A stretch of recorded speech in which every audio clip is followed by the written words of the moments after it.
They started calling me Princess Emma. Not by law, not by blood, but out of something even rarer in the palace: respect. At first, I corrected them. I wasn't a princess. I wasn't noble. I had no royal lineage or prophecy tied to my name. But after the 3rd council meeting, the 5th ceremonial banquet, and the 7th time a foreign envoy bowed and addressed me with reverence, I realized something. They weren't calling me princess because of a title. They were calling me princess because of what I had done. Because I had stepped into a storm and walked out of it whole. Because I had carried a lie and laid it down in front of the entire kingdom.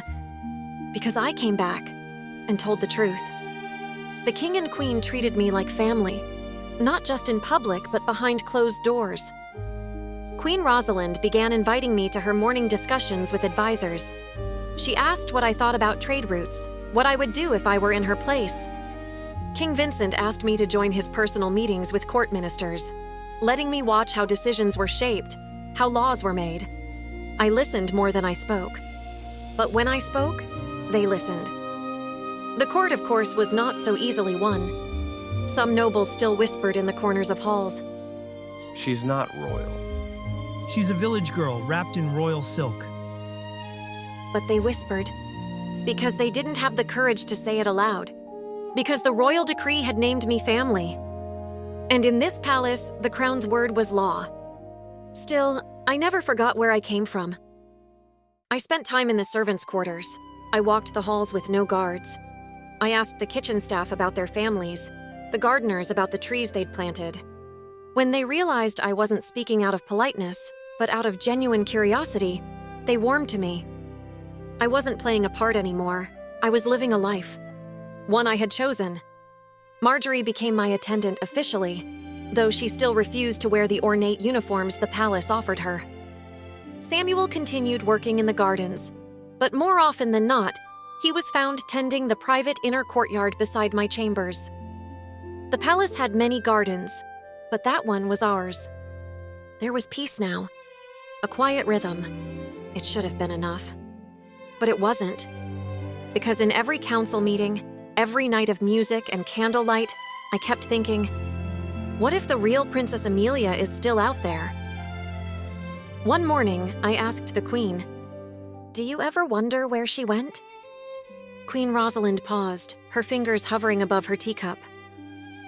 Every day, she said softly. "Do you think she's alive?" She looked at me, not with suspicion or doubt, but with the ache of a mother who had never stopped hoping. I do. She whispered, and that was all I needed. My days as Princess Emma continued. I stood in for formal appearances, diplomatic visits, and charity events. Not as a replacement, but as a presence the people had come to trust. I didn't pretend anymore. I didn't need to. My voice had found its strength. My name had found its place. But the unanswered question still burned quietly inside me. And fate, as it often does in royal palaces, was already moving pieces behind the curtain. It happened during a meeting with a foreign envoy from the southern provinces. We sat across from each other in the Rose Chamber, discussing treaties and harvest exchanges. He was polite, charming, and full of stories about the outer reaches of the kingdom. I once stayed in a village called Essenwell, he said casually.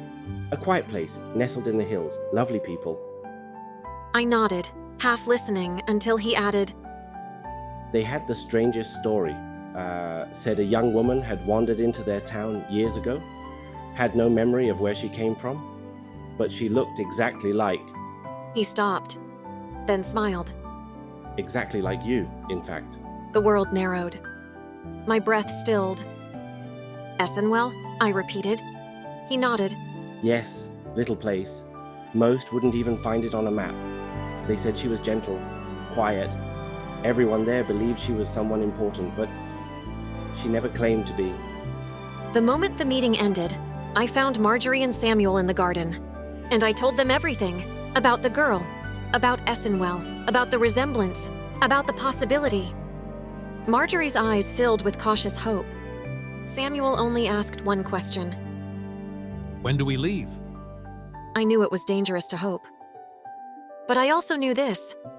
If there was even a chance, even the faintest whisper, that Emilia, the real Princess Emilia, was still alive out there. I had to find her.